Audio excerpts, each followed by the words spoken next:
শোনো গিন্নি, তোমার সাথে একটা জরুরি কথা বলার আছে।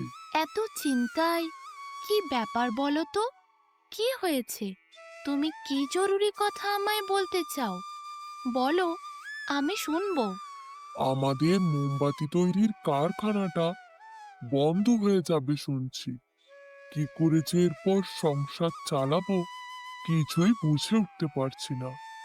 বিমলকে অনেক বলে কাজটা জোগাড় করেছিলাম। মোমবাতি তৈরির কারখানায় কাজটা তো আমায় বিমলই জোগাড় করে দিয়েছিল। দুটো পয়সাতে যা হোক করে সংসারটা চালাচ্ছিলাম, কিন্তু কারখানাটা বন্ধ হয়ে যাবে শুনছি। কিভাবে যে এবার সংসার চালাবো কিছুই বুঝে উঠতে পারছি না। এখনো বন্ধ হয়নি, কিন্তু আমি শুনলাম কয়েকজন আমাদের পরিচিতরাই কথা বলা বলি করছিল কারখানাটা নাকি বন্ধ হয়ে যাবে। এ কি বলছো গো তুমি? মোমবাতি কারখানাটা বন্ধ হয়ে যাবে? তোমার কাজ চলে যাবে? তাহলে আমাদের সংসারটা তো ফেঁসে যাবে গো। ওই জমিতে এক অন্য মালিক নাকি বিশাল বড় এক নতুন কারখানা তৈরি করবে। সেই কারখানায় আর আমাদের কাজে রাখবে না, সে নতুন শ্রমিক নিয়োগ করবে। আমাদের কারখানা চলে যাওয়ার সাথে সাথে কাজও চলে যাবে। এত চিন্তা করো না, ভগবান আছেন, কোনো না কোনো একটা রাস্তা ঠিক উনি দেখাবেন। বলে না, একটা দরজা বন্ধ হয়ে গেলে আরেকটা দরজা খুলে যায় গো। শান্ত থাকো, তার উপর বিশ্বাস রাখো। ঠিক আমরা দিশা খুঁজে পাবো। এত ভেঙে পড়ো না তুমি। কিছুই তো তোমায় দিতে পারি না, একটা গয়নাও গড়িয়ে দিতে পারলাম না, পাকা বাড়িও বানাতে পারলাম না। তুমি আমার জীবন সাথী, তোমাকে খুশি করতে, শান্তিতে রাখতে আমি পারি না। এত কম টাকা বেতন, সংসার চালাতে চালাতে সব পয়সা শেষ হয়ে যেত। কিচ্ছু সংসার তোমার তো পূরণ করতেই পারলাম না। যদিও বা দুমুঠো ভাত জুটছিল, এখন কি করে যে সংসার চলবে সেটাই বুঝে উঠতে পারছি না। ওসব কথা ছাড়ো তো। গয়নাগাটির কি আছে? যখন ইচ্ছে চাইলেই বানানো যাবে। আর আমার এই কাপড়গুলো সারা বছর তো চলে যায়। নতুন কাপড় আমার কোনো প্রয়োজন নেই। তুমি যে আমাকে সব সময়তে এত আদর ভালোবাসা দিয়ে রাখো, আমার কাছে এই ঢের। আমার আর কিছু চাই না।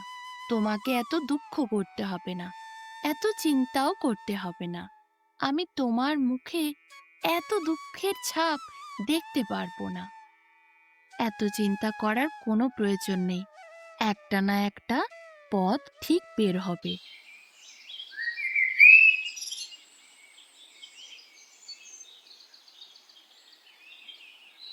আরে জবা বৌদি যে, কতদিন পর দেখা হলো বলো।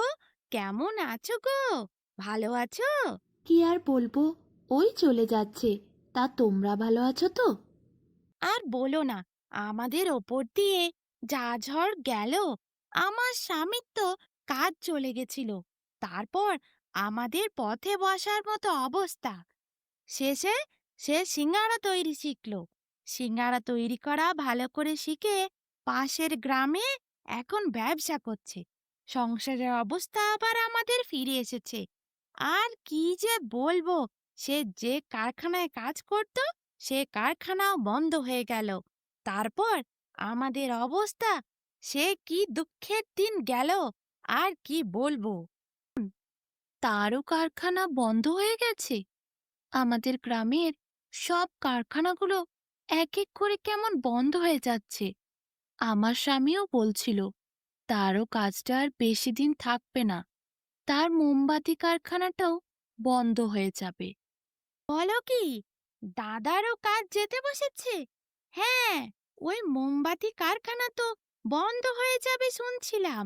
লোকে কথা বলা বলি করছিল, মালিক নাকি বিক্রি করে দিচ্ছে সব, তাই কারখানা বন্ধ হবে। ঠিকই বলছো। তা তোমরাও তো কোনো কিছু একটা বাজারে দোকান লাগাতে পারো। তুমি তো ভালো রান্না করতে পারো, চপের দোকান লাগাও, বুঝলে? চপ বিক্রি করো, একটা ভালো দেখে ঠেলা গাড়ি কিনে নাও, দিয়ে গরম গরম চপ ভেজে বিক্রি করো। তোমার হাতের চপ তো আমি খেয়েছি, বেশ সুন্দর, ভালো বিক্রি হবে, বুঝলে? ঠিক বলেছ মালতীদি। আমাদের গ্রামে চপের দোকান তো আছে, কিন্তু কারোর পুর ভালো না, কারোর চপ আবার অনেক বেশি তেল দিয়ে ভাজা, ওই জন্য খেতে ঠিক সুস্বাদু লাগে না। যদি ঠিকঠাক করে একটা চপের দোকান করা যায়, তাহলে কিন্তু মন্দ হয় না। ওটাই তো বলছি, বেশ ভালো বুদ্ধি দিলাম তোমায়। তুমি কিন্তু চপের দোকানটা লাগিও, আর দাদার সাথে গিয়ে ভালো করে কথা বলো, আলোচনা করো, সংসার যেন পথে না বসে যায়। এখন তোমাকেই সংসার ধরতে হবে।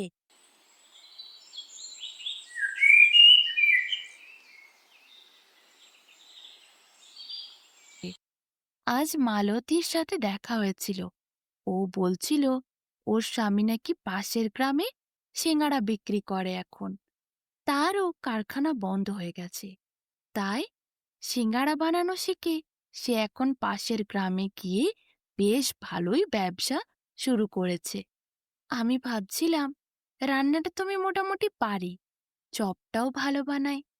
আমি বাজারে একটা চপের দোকান দিই, গরম গরম চপ আমি বিক্রি করব, তাতে কিছু রোজগার হলে আমাদের একটু ভালো হতো। তোমার হাতের রান্না অত্যন্ত সুন্দর। তুমি চপ বানাও খুব ভালো। তুমি চপ বানিয়ে বাজারে বিক্রি করলে আমার মনে হয় দোকানে প্রচুর লোক আসবে। বুদ্ধিটা কিন্তু বেশ ভালোই বার করেছো। বলছিলাম মা, ওর মোমবাতি কারখানার কাজটা মনে হয় আর থাকবে না, তাই আমি ওর সাথে কথা বলেছি। একটা চপের দোকান যদি বাজারে করি কেমন হবে বলুন তো? তুমি যদি খোকাকে সংসারের হাল ধরতে সাহায্য করো, আমারও খুব ভালো লাগবে।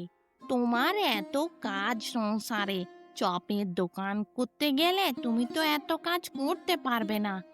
আমি কিন্তু তোমাকে তখন একটু সাহায্য করে দেব।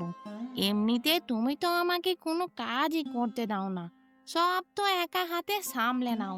ঠিক আছে মা, আপনি আমাকে চপের দোকান করার সময় সাহায্য করবেন। আপনার অনুমতি পেয়ে আমার খুবই ভালো লাগছে। আপনার এত সহযোগিতা পাবো সত্যি আমি ভাবিনি। আজ আমার মন অনেক খুশি।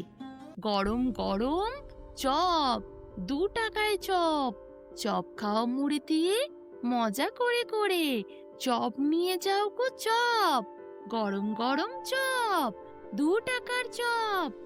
জবা এভাবে বাজারের দোকান লাগিয়ে ভিড় জমাতে শুরু করে, রোজগারও হয় খুব ভালো। এরপর জবার সাথে জবার স্বামীও আসে বাজারে, দুজনে একসাথে চপ বিক্রি করে বিশাল বড় এক ঘর বানায়। ভালো রোজগার হওয়ার জন্য জবার পরিবারের অবস্থা আবার